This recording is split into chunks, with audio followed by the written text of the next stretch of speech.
You want to perform, Cam? He say, Nah, he ain't on it. He ain't that baked potato. Oh, yeah. He baked that. Yeah, he baked out. You know, get back in the whip and go straight to sleep. Exactly. Got the itis over there. That's what it is.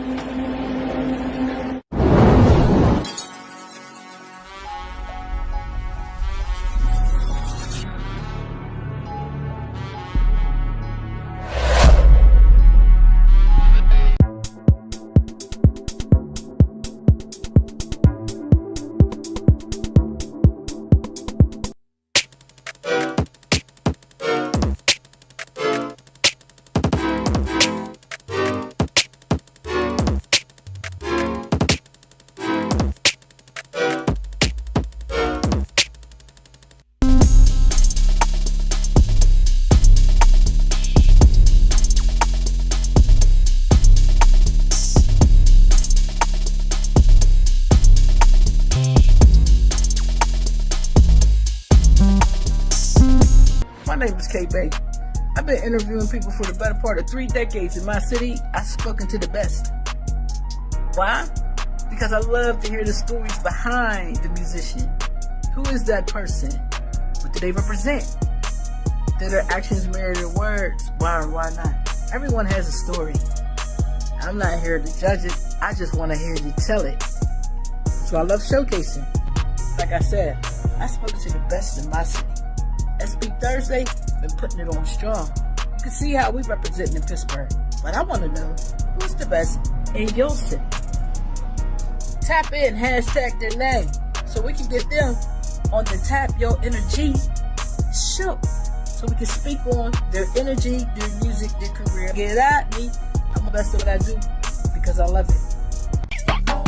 Tap into your energy, hosted by the Top G. Tap into your energy, tap into your inner grind, tap into your state of mind, tap into your solar heart, tap into what made you start. It's time to cross the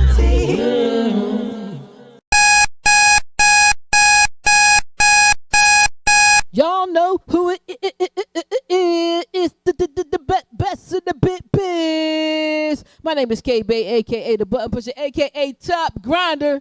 We down here in Grind City Studios. It's SP Thursday live.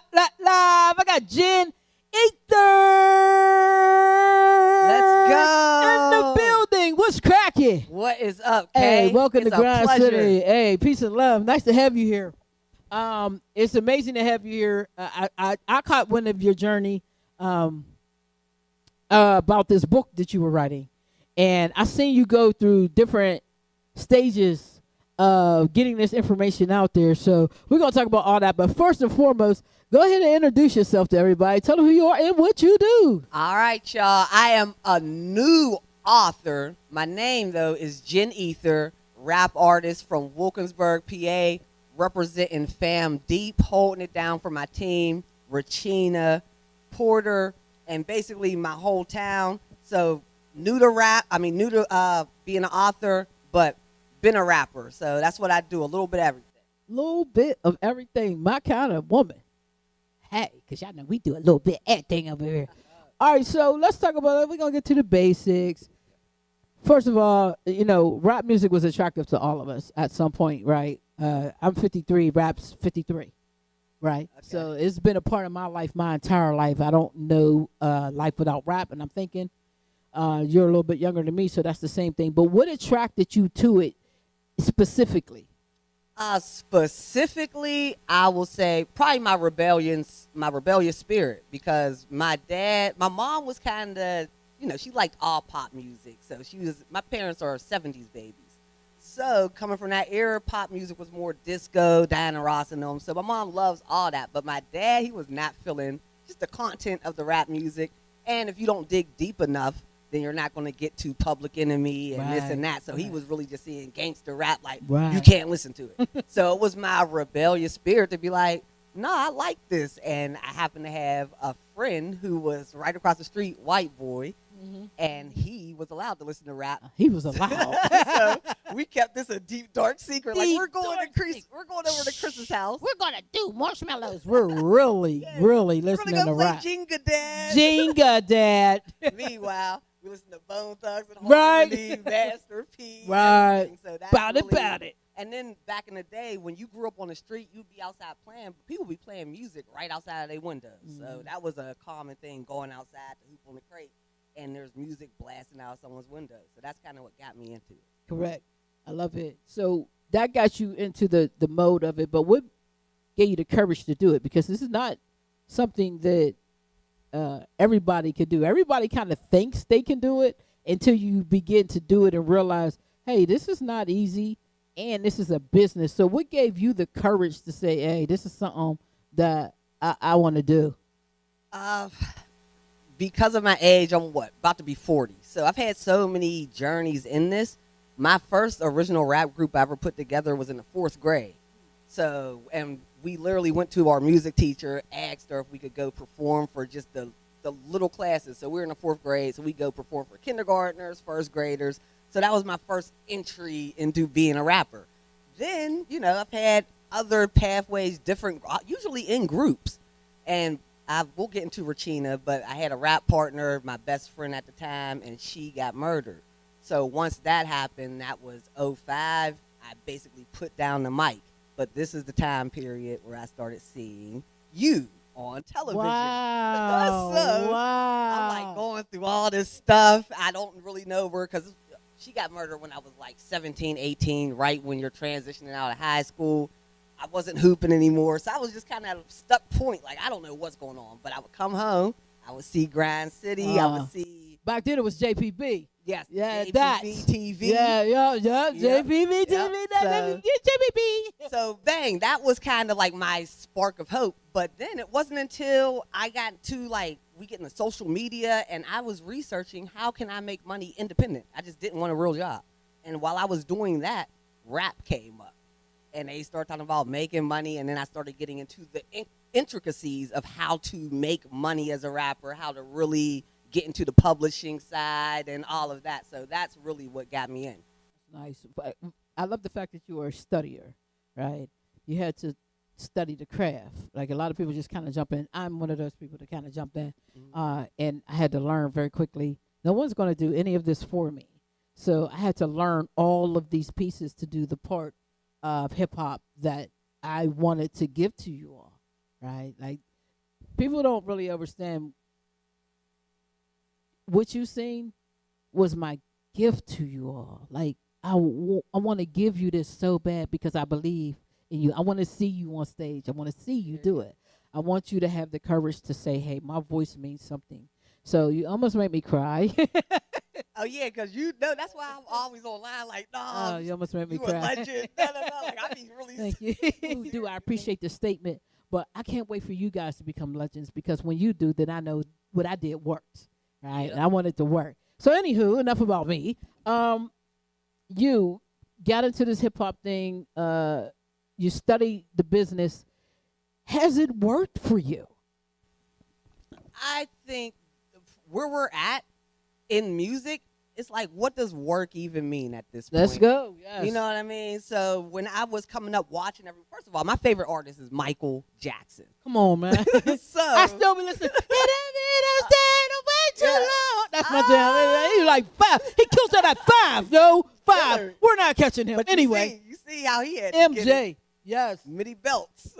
Mini belts. Mini belts. So, My but mama yeah. gave me mini belts. I'm just saying. So I feel like we came up where being a superstar was just a totally. I don't think superstar even exists anymore. I literally think we're pretty much towards the tail end of there being. The reason why I say that is because we come from a time where we were still kind of monolithic. So meaning we all went in the house at one time to watch the Cosby Show. We all knew Full House came in at this time. Indeed. And now we're all in our different little sectors of the internet. No one's really, so it's hard for one person to attach or to basically get the attention of the whole world like a Michael Jackson would have. Like when my parents have told me the story of Motown 25, when he did the moonwalk, they were watching it. Man, everybody was watching it. So, like everybody. You can't like get when he that. did it, you was like, oh my God, he floated on the air. So and then the after effect, everyone runs outside.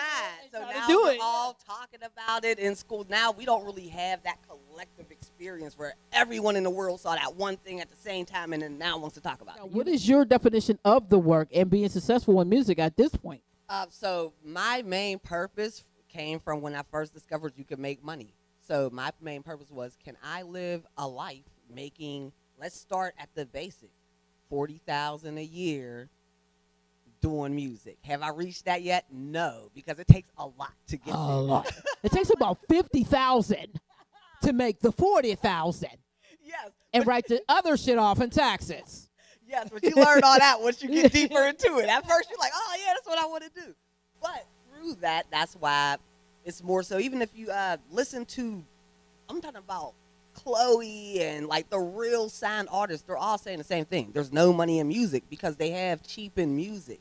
Like anytime you're getting paid 0.003 cents for a stream. Yeah.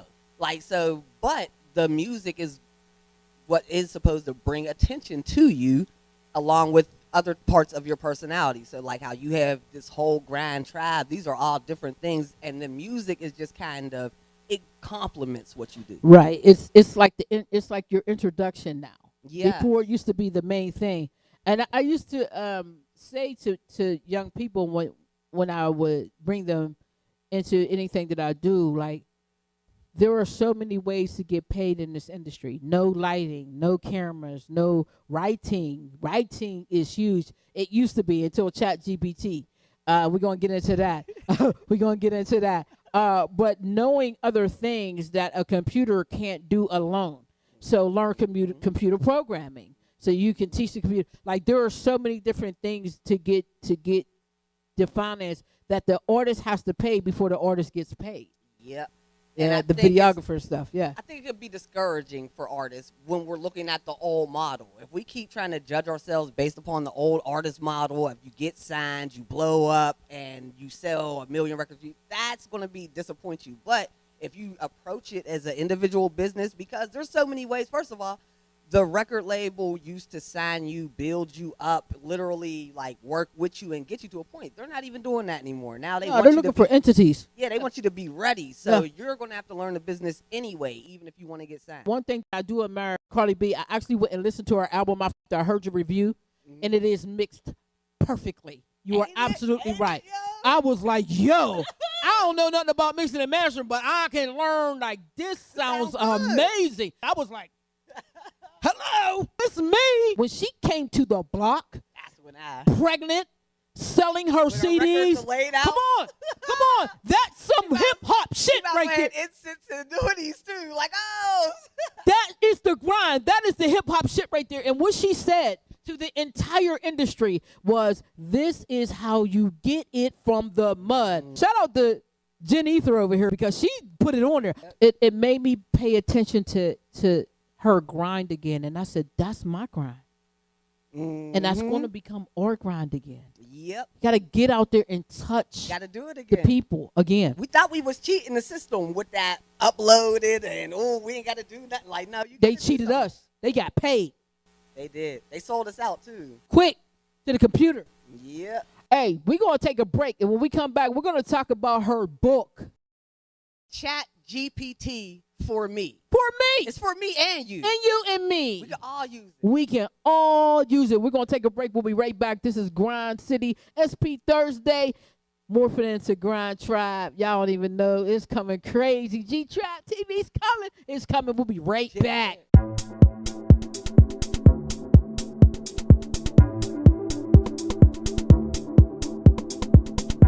And we're back. This is what it is. SP Thursday shit. We cuss and do all that shit. This is Underground TV. Now, this lady over here said the industry shaped us and got us good with the computer AI shit. So she said, fuck that. I'm getting into business. And when it wrote the book, Chat GPT for me.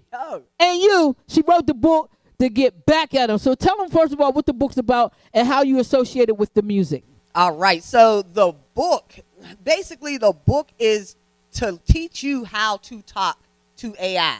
So what I noticed is most people are talking to AI the same way you would literally type in a question to Google. So you might be like, Like I'm at my grandma's house fixing it up, so I'll be like, hey, how do I repair this wall strip?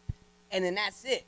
But I got myself in quite a series of situations where I literally had to talk to ChatGPT. Cuss the damn thing out. Yeah, I was like, Ronald, you gave me the wrong shit, bro. It's like getting a piece of letter or you get something in the mail, read it like, oh, ChatGPT, what's this? What's going on? Da, da. So I started literally having full-blown conversations with ChatGPT. Now, what I got out of it was a couple things. I learned that it can be more than just a search engine. It can literally be your personal assistant and throughout anything you're doing. Now, as far as music goes, I'll give you an example. Let's say we'll use Cardi B, how we just talked about her perfect mix of her album. I could literally take a song from Cardi B's mix, record my own song. I did the writing myself, but when I go to approach the mix, I can say, hey, ChatGPT, Cardi B's song, Hello. I love the way the highs are perfectly leveled and the way the bass hits and the texture on her voice. Can you show me exactly how they did that? ChatGPT will show you exactly what plugins to use, at what point, everything. She just taught me so much just now. Like everything. I'm finna go in there and play the toys. We gonna play the toys. I'm finna go play the toy. And I'm gonna teach myself the chat TV. He's gonna teach me how to mix and master. That's beautiful. Yeah, so once I started applying it like that, like a lot of times we get caught up in the hype of the ChatGPT. To me is like the airplane, the telephone. Like there was literally someone who said, you're a fool for getting up in that plane. Absolutely. They said witches were inside the telephone. Absolutely. They literally tried to say the telephone was witchcraft. And the same thing is going on with ChatGPT. But I had someone tell me ChatGPT was the devil. It's evil. It's the same. It's evil. So, don't use it. It's evil. It's like we can be afraid of innovation or we can learn it. And then once you learn it, then you can make your own choice on it. Then you can be like, well, no, this might not be in my lane. But don't be afraid of things. Don't be afraid. You got to embrace where we're headed because we're still on the planet. I read most of your book, to be honest with you. I didn't read it all, but I read most of it. And that was the one thing that I got from your book. Do not be afraid of this thing. Talk to it the way you talk to everything else. And you gave examples of each step of the path that you were doing with this book. And I was like, man, that was very smart because you can break something down to the smallest level to somebody. But if you don't give them an example, they still may not get what you're talking about. I'm an audiovisual learner, so you got to pretty much say it to me or show it to me in order for me to get it. And I think most of our people are audiovisual learners. We just learn differently. Yeah, that's why the school system be having this. Yeah, we be shook. Like, you're all stupid. We're not stupid. You just don't know how to teach me. Yeah, like, what the Sing heck? the song. I bet you I know it. This is why Let me kids go know outside songs. and Let me learn. go outside and get on the merry-go-round and spin me around 50,000 times. I know the song. I know it. So when you begin to dive deep into writing this book, first of all, you're just using Chat GPT to learn things. What made you write a book about it? Did you use it to write the book? Oh, yes, I use ChatGPT. I'm literally about to write a book about how I use ChatGPT to write a book, which will teach everyone how to use ChatGPT to write a book. Okay. Yes. But yes, I did use it. But basically, I filed an appeal at my job. There were so many like profound things that ChatGPT helped me do where I was like, no, people need to know about this. And the reason why I wrote the book with the examples is because you can tell when someone, like everything you've built here, I can tell that your energy is to help. Everything about it because of the way you approach it. So that's how I approach the book. Like you could tell when someone's just writing just to kind of toot their own horn. Yeah. Like, oh, look how smart I am. I'm a genius. Yeah. Or if someone, Mom, look, I'm smart. yes. Or if someone's really trying to give someone some true like the information I give, anyone could become much better than me with the information depending on what your path is and how you want to apply it. So that's why I put it out there because I was like, yo, there's not too many people that you can get the truth from. And an unbiased truth. This is a computer. It has no reason to lie to you. Yeah. No reason to I read that sugarcoat in your book. You said this thing it's not a human. It doesn't owe you anything. It's not going to lie. It doesn't have any. You can't have. It doesn't have expectations. It doesn't. It's just a computer. You ask it what you ask it, and it's going to answer real baseline until you ask it something deeper. And I found that to be refreshing, right? Because when we ask, the one thing that I see that society runs with issue is we are afraid, especially our people for whatever reason, to ask questions, right? We feel like, we're dumb if we ask a question, which I think is the most idiotic thing ever, because how do you learn anything if you don't ask? But, for whatever reason, we don't ask questions. So you have this instrument, this tool that you can pretty much ask anything. In the privacy of your own home. In the 'Cause privacy people are on the embarrassed. toilet. So I've been in school, and it's like, well, if no one, I'll ask the question, because it's like, I know we all got the same question, so I'll ask it so we can all get the answer, So now you got this tool. You could be in your bedroom, in the bathtub, and no one got to know that you're asking these deep, profound, it's between you and ChatGPT. So it takes the ego out of it, but everyone got to kill their egos too. You got to kill your ego. You know what? You're very cool. I love your energy. That's what's up, man. She's cool up in here. Y'all don't even know. Like, she's vibing, she's chilling, and chilling.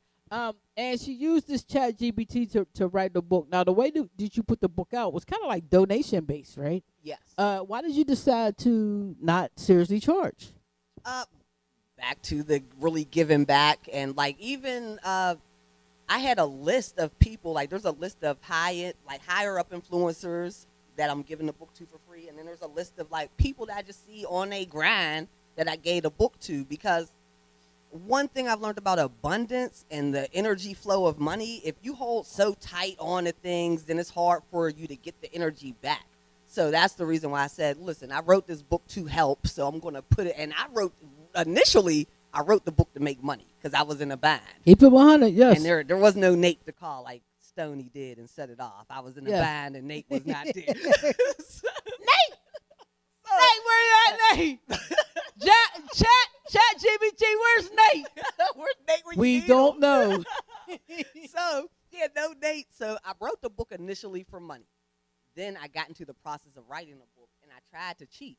I tried to have ChatGPT write this book for me because it was my first time doing it. So I'm thinking like, all right, this is what I want the book to be. Do it like this, da da. I get back to my book, like, all right, finished copy. Book is trash. It's like it's like 2 pages long. We know what the hell you was talking about. You gotta be more specific messing with us. Yes. So that's when I knew, like, okay, I have to really.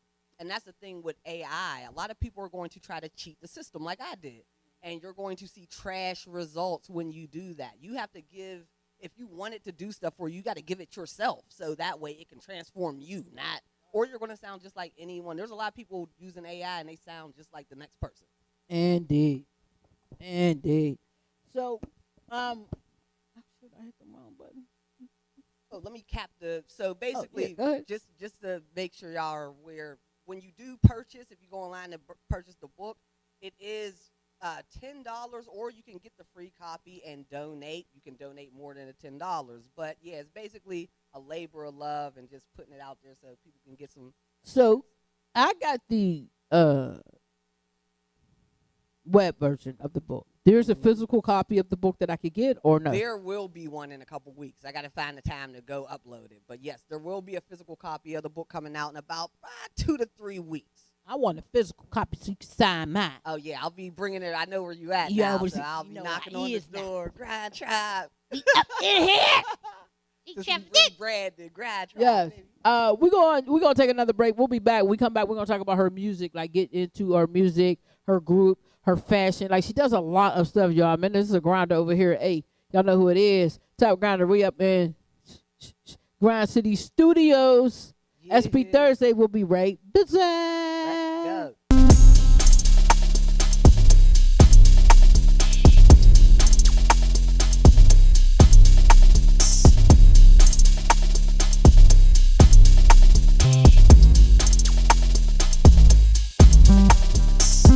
Y'all know what it is. We're back SP Thursday. Jen Ether here talking about her book, her music, her fashion, her friends, her love, her passions, her pains.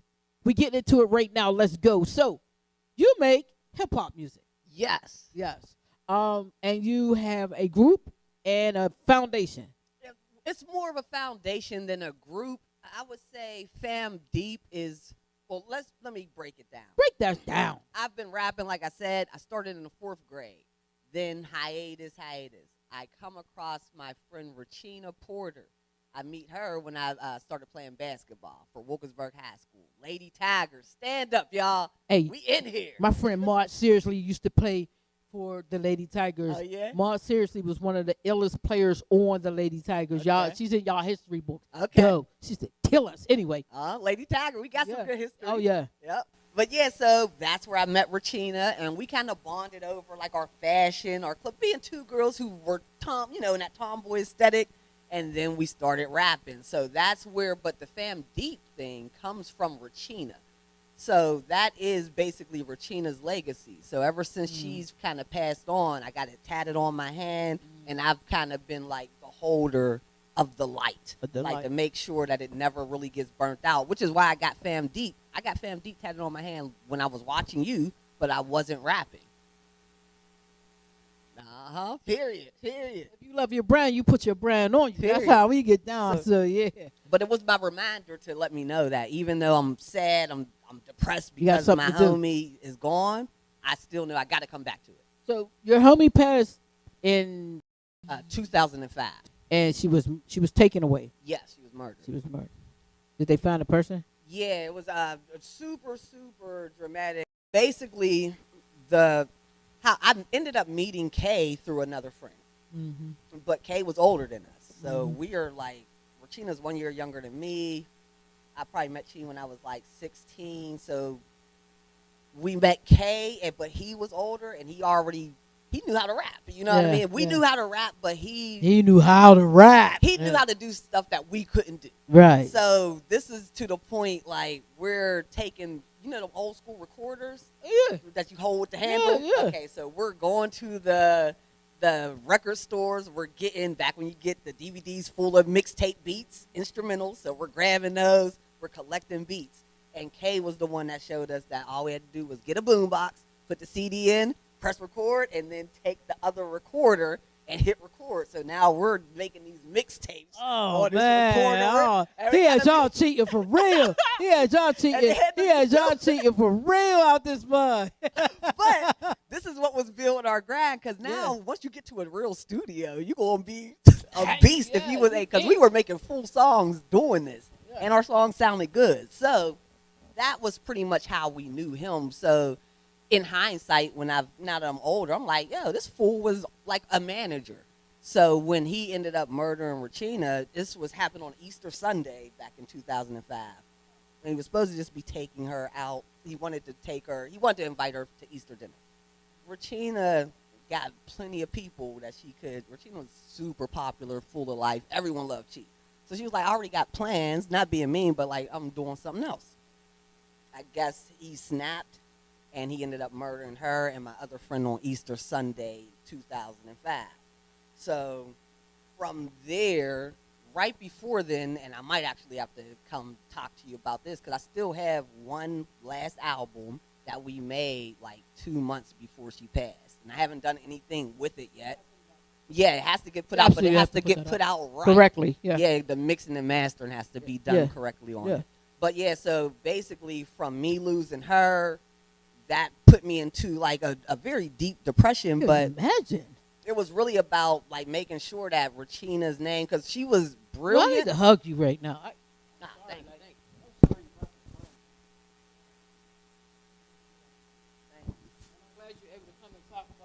Right here with us, man. I'm sorry, for real.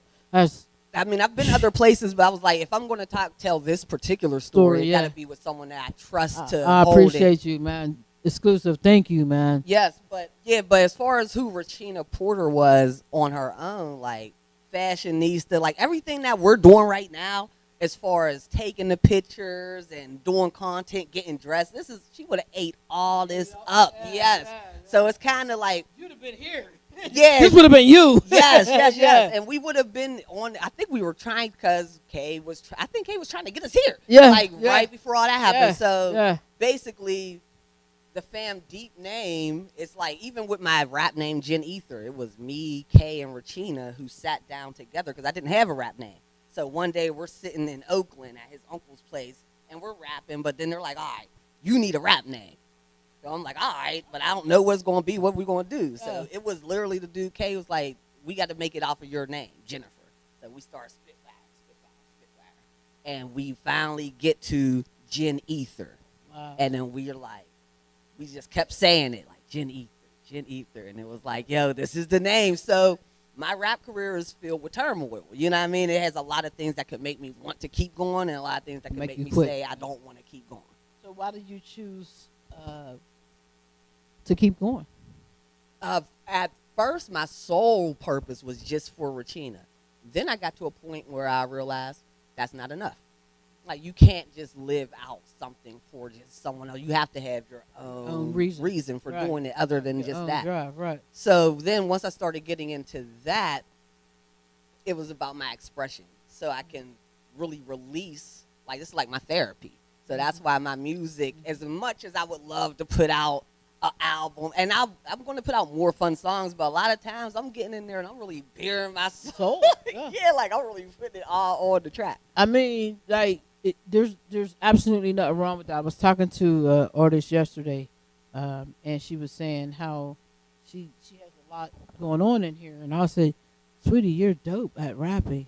Don't think you have to put music out just because you made it. Make the song. Heal yourself. Heal yourself. I got songs y'all will never hear. I got songs where I went in the mic in the booth and said, ah!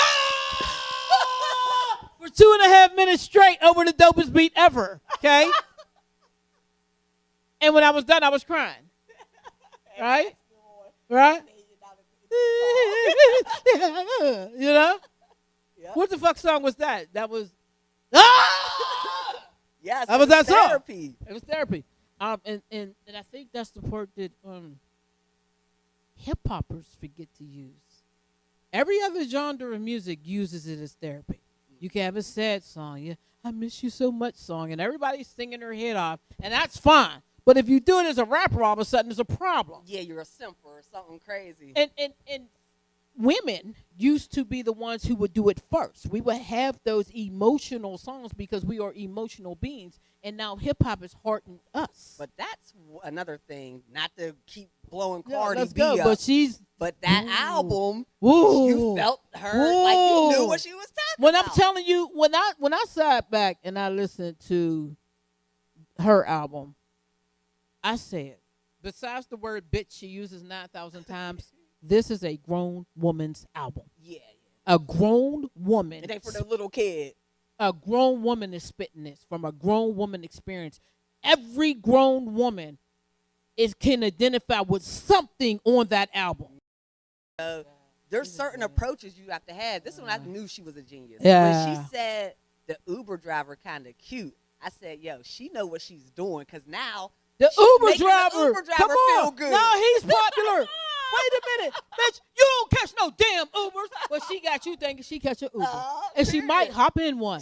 She got you thinking that she might hop in a Uber. I said, she's a genius. Cause man, I did not realize how smart she really was. And it takes struggle to realize your greatness. This is why I'm so proud of you being here. Thank you. Because you absolutely don't achieve greatness without struggle. In honor of your friend, what's your next step? What do you like to develop in honor of your friend and with grace for yourself? Well, with honor for Regina, it's full steam ahead with Fam Deep. Actually, was able to be blessed enough to be reunited or united with her brother. So her bro just sent me some tracks, and he like started off like at the beginning of his career. So I'm watching his growth. Last tracks he sent me, I'm like, bruh, sound good. So really just making sure because it's like passing the helm. Yeah, like, that okay, torch, bro, yeah. this is your legacy truly to carry. And then I'm always going to be here to help as always, you know? That's So dope. really just making sure that Fam Deep continues to grow strong. And I think the biggest thing that I want to do is get into a position where, because I always looked at myself as being a prototype. Like, if I can show you, because that's what people don't believe it unless they see it. So I had to do all this Girl. stuff. And they still don't damn believe it. No, I'm literally sitting in the shit. All right. What else do I need to fucking show you? You're right here. And they're like, that wasn't real. It was AI. It was ChatGPT. Yes. But it's like the small stuff as far as learning the publishing money, learning just the little things that can actually assist someone else, teaching them how to market themselves, brand themselves. So really, I'm getting into that phase where I do want to just help the next Pittsburgh artist. So let's talk about that And I real want the quick. city. I want the city to get on. Yeah, right. That's a I mean, everybody says they're putting them on, but let's talk about it. What does putting the city on mean to you, and what do you think needs to occur for that to occur? I think because of the internet, before the internet, I didn't know what that meant, what putting the city on meant. But because of the internet and what I've seen, putting the city on means that we're branding ourselves. And the reason why we can't never do it is because we're all walking singular lanes. And if everyone's walking singular lanes, like we don't, not even, because we're all separate people. Yeah, walk singular lanes, but we walk them like we don't even mess with, we don't even know who that person, who's K, who's this person, who's that person. But if we were to actually recognize each other and start to brand our city as like, okay, first of all, we already know we're hard workers. So most of our music, even with me doing love songs, it's a hard love song. It's not no nice love song. You know what I mean? This love shit hard. Yeah, so that would be like a part of our city's brand as far as like what the type of music you get out of us. Yeah, I mean, so I feel like that. And then the main thing that I think is happening globally is we all have to go back to a regional sound. Branding and respecting each other's lanes. I think that we have to find a way to walk parallel to each other and intertwine those lanes. For instance, I have a television network. We have how many reality shows in Pittsburgh? Why does all the reality shows all of a sudden need a network? Yeah, when there's one network. But that's what we were talking before the interview started, with everyone understanding their position. Role. Mm-hmm. I know my role in this. I spent money on my role in this. And the other thing in Pittsburgh that drives me bananas is, I was gonna say it would be like me coming in here doing this interview and then me trying to memorize all this stuff and go you do don't understand how many people have done that. I already know they. I've had interviews where they sat right there and said, "Yeah." I said, "Well, what's your ultimate goal?" And they said, "I'm gonna have the same thing you got. I'm gonna do the exact same thing." On the interview, that's what they said. On the interview, and they're really trying to do it. And my thing with that is, go ahead. I ain't mad at you. Do your thing, but if you're using a free platform, why are you trying to charge me? Pittsburgh wants to get paid, but they don't want to pay. Yeah, because it's like, that's the problem, though. Because then how do you expect for something to stick around if you don't put into it? Some of us actually stick around. We take those people for granted. Mm-hmm. Longevity wins the game. You have to outgrind, and you have to stay in the game to win the game. Yo, and that's what the game. My music career has been. Like, when I first started dropping music, wasn't no one really paying attention, but it was me building, and that's why I said the music game has changed, because I had to build up all these other entities, put it together. But now, even when I go on long rants, I might talk about a situation I'm going through. I'll drop a pic, but I'll drop a song that goes exactly with that. So now it makes my music make more sense with everything else. You know what I mean? So let's talk about it real quick. Give them one great branding tip. One great branding tip. Know who you're speaking to. You gotta know. Like for me, I know that the person who's in the drill music who want to hear someone get shot in the face, like that's probably not going to be the person who listens to my music. So I could be upset all day and be like, why don't they like me? No, I found who. So now I'll go into groups, like sometimes I'll go into like because a lot of older people, it might be like after school groups where parents are at, you know what I mean? Like I'll just go find I know people who are more into metaphysics or just like deep cult, like a cult type of stuff. Like I just found where the Hebrews, like y'all probably like my music, so I had to find where does my music fit. One great marketing tip. One great marketing tip. Mm-hmm. A little trickier. Because people don't understand there's a difference between marketing and branding. All right, so with market, there is a huge, but because it's in the same, it's so intertwined. So as far as marketing goes, I say use the tools that are exposable. Like a lot of people, especially with hip hop rappers, a lot like I just made a post about this where I was saying everyone was trying to clown me because they know I'm a rapper. So when I started creating content in 2016 as a rapper, and that was not necessarily the cool thing to do at the time as a rapper, but I already understood when I was studying that that's marketing.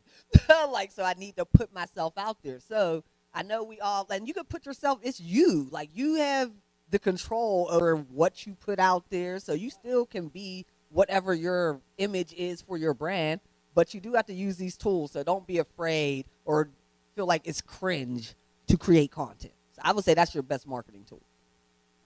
And I'll say one more tip. This is what I did. So when I first got into 2016, that's when I took off, started putting out my music. So I was real heavy into, this is important, Facebook ads, learning how to run ads, learning how to, pick out my target audience and all that. So I was running ads, and it was going well, but I was spending too much money. So I literally stopped doing ads for maybe, I don't think I've run an ad in like 4 years. And during that time, I said, you know what? I don't care if I barely get any views. I don't care if I don't get no likes, because what we want is the metrics. We want people to come to our page and see, look, 100 likes, this and that. But I was like, I'm going to thug it out and just try to build this up, because that's the only way I will know who's really my audience. Because it's like when you're putting the money into it, yeah, people are liking, people are viewing, but they may not stick around. So I had to really just thug it out and be like, no, I'm just going to do it the hard way, figure out who really resonates. So now, like, I put out this Phyllis Hyman piece, and this thing went crazy. It was about Phyllis Hyman versus Whitney Houston, and like how she's nothing like, basically like kind of dispelling the myth that she should have been Whitney. So I put that piece out. It went crazy. So now that's like another group of people, though, in my arm. Like, oh, because now they're like still watching other stuff. Like, we like this girl. If people want to get your songs, you get in touch with you, your book, how can they reach you? Because we got to get you on stage. Yes. So, right, on all socials, that's Facebook, Instagram, TikTok. I am Jen Ether everywhere. That's GIN space ETHER. So go look up Jen Ether on all socials. You'll find me. If you want to grab the book, you can go to Facebook right now, or you can personally email me at jenether33@gmail.com, and I will send you over the link to purchase the book, and that's how we're going to do that. As far as music goes, anywhere you can listen to music, so whatever your favorite streaming platform is, Jen Ether is there. So definitely go check out the catalog, y'all. I got deep music.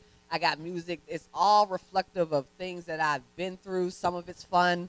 Some of it's sad. Some of it's talking about my hustling. So just, if you listen to the music, you get a more full idea who I am. The last thing I want to ask you is, you got young people, they look up to you. You've experienced loss and you survived it. You got these babies out here that's experiencing loss and they don't know how to get through that. If you could offer them a word, encouragement, or something to help them maintain their mental, what would it be?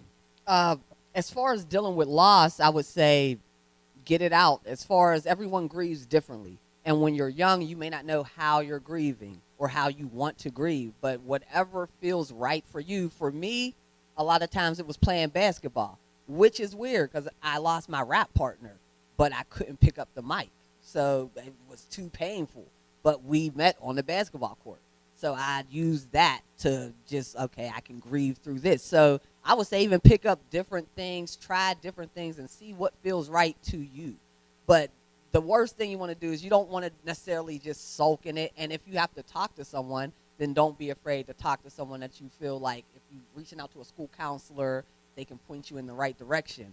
But healing, it's an ongoing thing. So no matter what, when you're dealing with grief, you're constantly going to be healing. Like today, and also figuring out ways to honor your people, whether it's a Facebook post, whether it's a song, whether it's you making a meal that they liked and eating it in their name, just always keeping their spirit alive within you.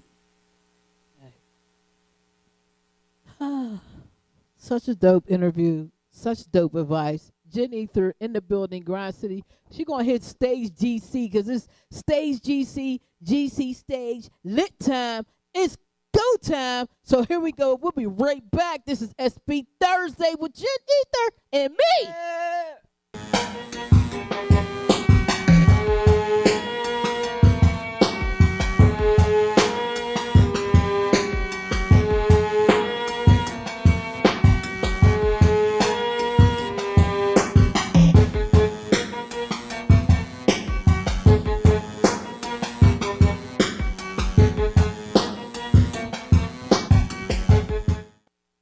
All right, y'all. It's your girl, Jen Ether, representing Wilkinsburg, PA, representing Fam Deep, representing Eureka Music Group. About to do my song, You and I, Part 2. Let's go. Only you and I know. Yeah. No way back home. Where no one can go. Where no one can go. Only you and I know. Let's go home. No way back home. Yeah. Where no one can go. Only you and I. We together feel the vibe. Only you and I. We together I feel high. Only you and I. We together feel the vibe. Only you and I. Yeah. We together I feel high. Know I fucked up. Sometimes I just don't know. Baggage in my life. I gotta let it go. Going with the flow. It's a scary thing, I know. Heart hurt bad. It makes it hard to show.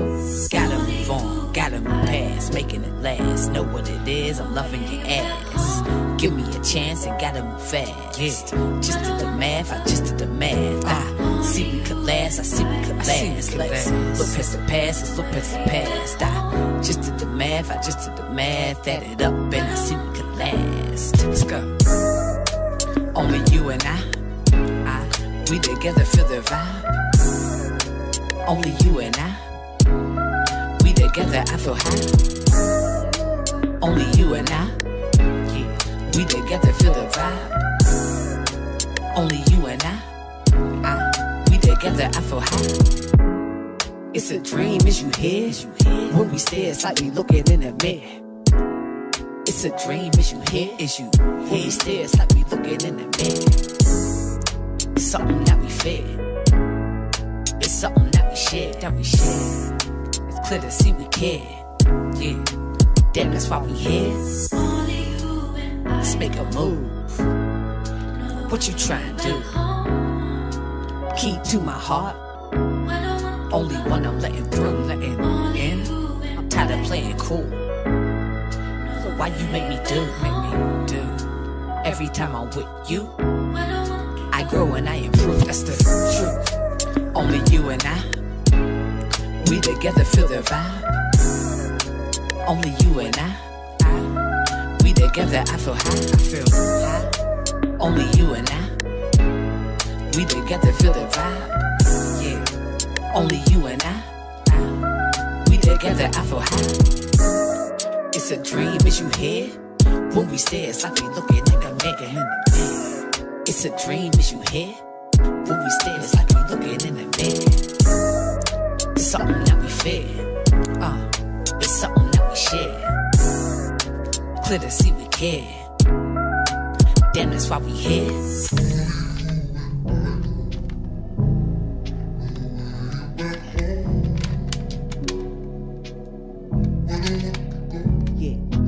Yeah. Let's go home. All right, y'all. Follow me on IG, Facebook, and TikTok, Jen Ether, on all social media platforms. And make sure you follow me on Spotify. Shout outs to Regina. Shout outs to the king of Fam Deep, my guy Pablo. Shout out to my bestie. Shout out to everyone who's been supporting me. Yo, Serena, Shamir. I got shout outs for everyone. And most importantly, a shout out to K-Bay for keeping it solid this whole time, yo. We love you.